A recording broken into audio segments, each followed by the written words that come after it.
जब देश में कहीं भ्रष्टाचार हुआ है, कहीं अन्याय हुआ है, कहीं महिलाओं का शोषण हुआ, कहीं किसानों पे अत्याचार हुआ, कहीं युवाओं के रोजगार की बात आई, कहीं सरहदों की सुरक्षा की बात आई, कहीं छोटे व्यापारी या महंगाई की बात आई, कहीं अदानी अंबानी के भ्रष्टाचार की बात आई, जब जब कहीं भी कोई प्रश्न आया, कहीं भी अन्याय अत्याचार हुआ, एक आवाज हमेशा उठी है, वो राहुल गांधी है। अमित ने कहा कि देश के एकमात्र नेता राहुल गांधी हैं जिन्होंने नफरत छोड़ो भारत जोड़ो की बात कही है और अन्याय पर आवाज उठाई है। आज उन पर बीजेपी नेताओं द्वारा नफरती बयानबाजी की जा रही है। ऐसी घटिया बातों पर नरेंद्र मोदी और बीजेपी के अन्य किसी नेता ने चुप्पी नहीं तोड़ी है। लेकिन आज पूरा देश राहुल गांधी जी के साथ खड़ा है और बीजेपी की घृणा और भय की राजनीति करने की मंशा कभी पूरी नहीं होगी।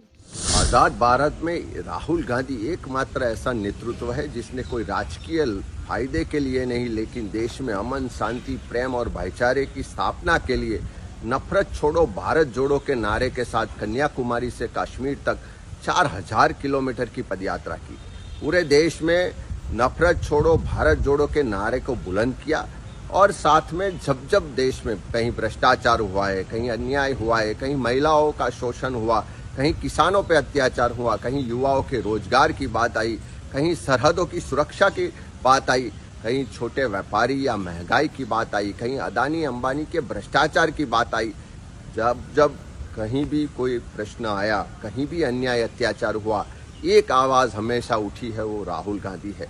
और राहुल गांधी ने हमेशा देश के सामान्य लोगों को हक अधिकार मिले, संविधान की रक्षा हो, उसके लिए देशवासियों की आवाज को बुलंद किया है। सड़क हो या संसद हो, हर जगह राहुल गांधी ने देश की आवाज को बुलंद किया है। और इसी आवाज को दबाने के लिए डर और भय की राजनीति को फैला के देश के लोगों की आवाज को कैसे दबाया जाए, उसी तर्ज पे भाजपा आरएसएस के लोग आज बेफाम निवेदनबाजी कर रहे हैं। एक भाजपा का नेता बोलता है कि राहुल गांधी का हाल उसकी दादी जैसा होगा, दूसरा बोलता है कि उसकी जुबान काट लेनी चाहिए, तीसरा बोलता है उसकी जान ले लेनी चाहिए। ऐसे नफरत फैलाने वाले, घृणा फैलाने वाले निवेदन करके भाजपा के नेता साबित क्या करना चाहते? क्या वो राहुल जी को, देश के सामान्य लोगों की आवाज को दबाना चाहते हैं? लेकिन ये भारत देश है, ये अंग्रेजों के सामने भी कांग्रेस का नेतृत्व महात्मा गांधी से लेकर सरदार वल्लभ भाई पटेल, जवाहरलाल नेहरू कभी नहीं झुके थे।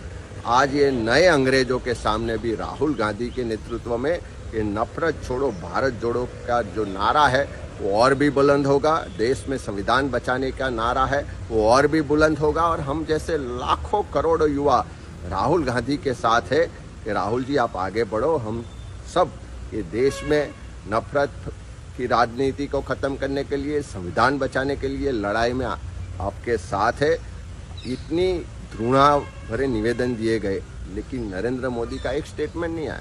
आरएसएस भाजपा के नेता ने, एक भी नेता ने इसको कंडेम नहीं किया। इसका स्पष्ट मतलब है कि भाजपा आरएसएस देश में घृणा और नफरत की राजनीति को बढ़ावा दे रही है।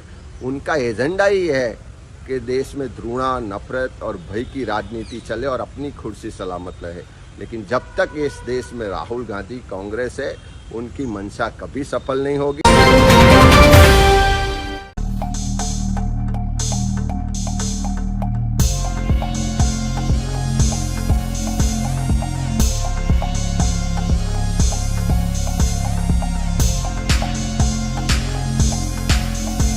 JL न्यूज, नया जमाना, नई सोच।